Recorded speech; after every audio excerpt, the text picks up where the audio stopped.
I have a thing. Okay, so like people seem to be so afraid of the word autism.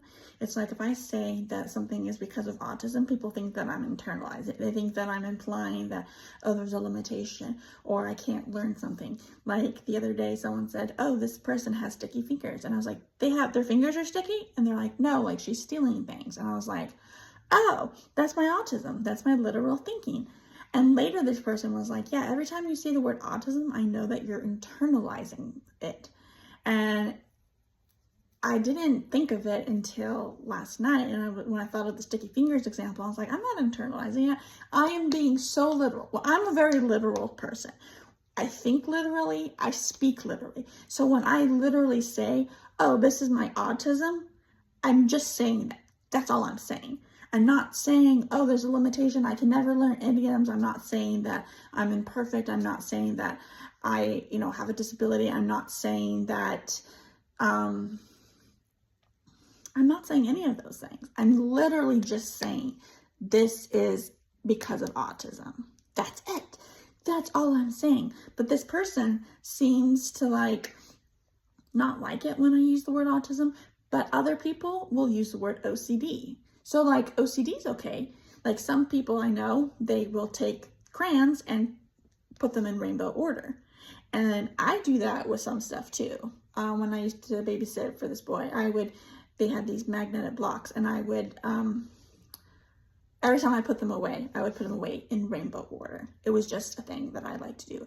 And it brought me a lot of joy. It was like, okay, everything's good in order and control. It felt good. But the other day, this person was doing this, lining the crayons up in order. They have autism. And the other person was like, oh, that's OCD. So I'm like, it's okay to say OCD, but it's not okay to say autism. Like, aren't they both limiting? OCD is something that you can actually, heal from. It can come from genetics and environmental and trauma. And it's something that you can manage pretty well. But I was watching this video. The difference between OCD and autism is autism when you get fixated on something like that, or, you want things in order and control, it often brings you joy. It's like, oh, I love seeing the colors all lined up. Whereas OCD is like, I'm anxious, I'm fearful, I have to do this to make my life right.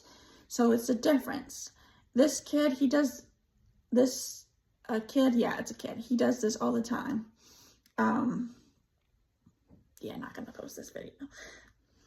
But this person, they do it all the time. They line up the crayons and they never seem distressed or anything like that. And whenever I see the colors, I'm like, oh, I love rainbows. I just love the color combination. It's so amazing. When I see bright colors, I get so excited and I love it. And so it's, for me, it's like people think that you have OCD, and you can have autism and OCD. It's just, but I don't understand is why is it okay to say, oh, there's the OCD, when really it's just probably autism. But you can't say autism because people think that you're doing a limitation, but OCD seems more limiting than autism does. I just think it's ironic that this person that's like, oh, every time you say the word autism, you're internalizing something, and she thinks she has me figured out. And it's like, no, that you are putting meaning behind my words when there is no meaning behind my words. When I say that's my autism, that's literally what I'm saying. I'm not saying anything else. I'm not saying that I have limitations, that I can't learn idioms. I'm not saying any of that. I am literally just saying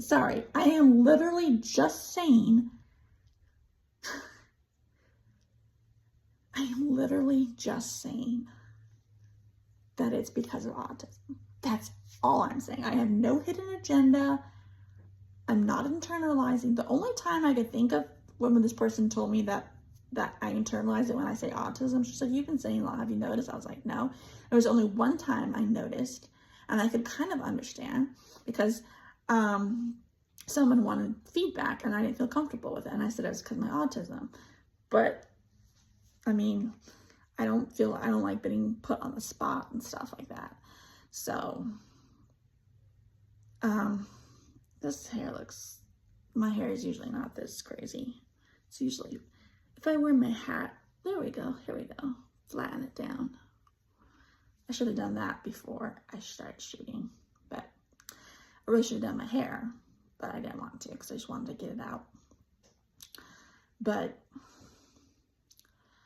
yeah, so that's weird. The autism still has a weird negative stigma to it, that they're okay saying that, oh, that's their OCD, but they never say that's their autism.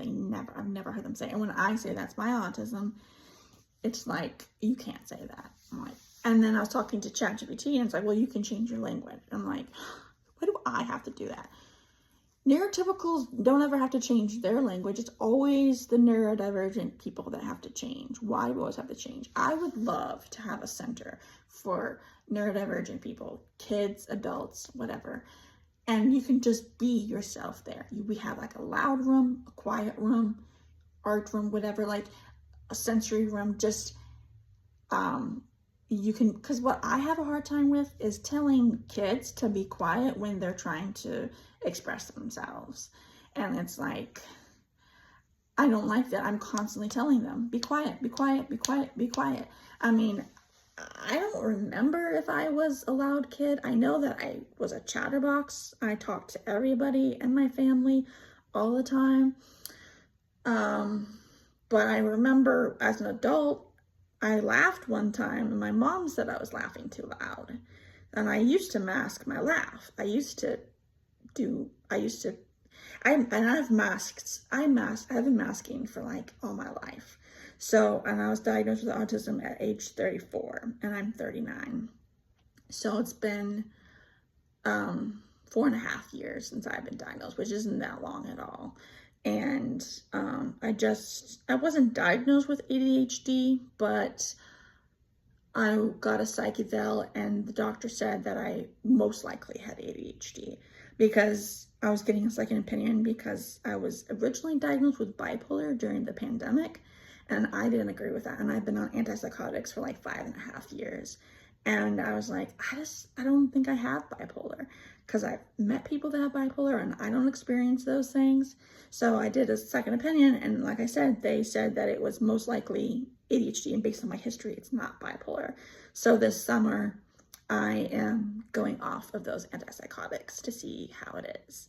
And ChatGPT was saying that I'm basically been sedated. I mean, they said that they can sedate you, like kind of subdue autism and ADHD. And it's not that I should stay on this. I can get on different medication that can help with autism and ADHD. One medication I am on helps with impulsivity, and I like that a lot. It helps me a lot. I wonder if we could even up the dose because I still am impulsive. It's not like, I'm mostly impulsive with money, where I will spend a lot of money on something and then I forget. I'm like, oh yeah, I have money to spend. And then I spend it. And then I'm like, wait a second, I have bills coming up, or I forgot that I wanted to do something fun or whatever.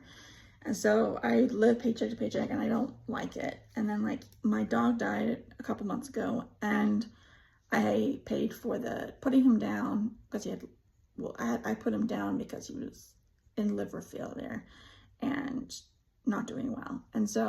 And he was almost 16 years old, so he was an old dog. And anyways, so I didn't have, like, I should have not paid for half of it because I was like, oh yeah, I can pay for half and I can pay half later. I should have done like a payment plan because that like really, I used to have like a few $100s as a buffer for myself, and then that kind of went away. So, and then my mind's like, oh, I have a buffer so I can spend the money. See, that's like how my mind works. I'm like, I have this extra money, I can spend it. But I would really like to have like $1,000 in my savings account for just savings. And then in my checking account, I'd like to have $1,000 at all times.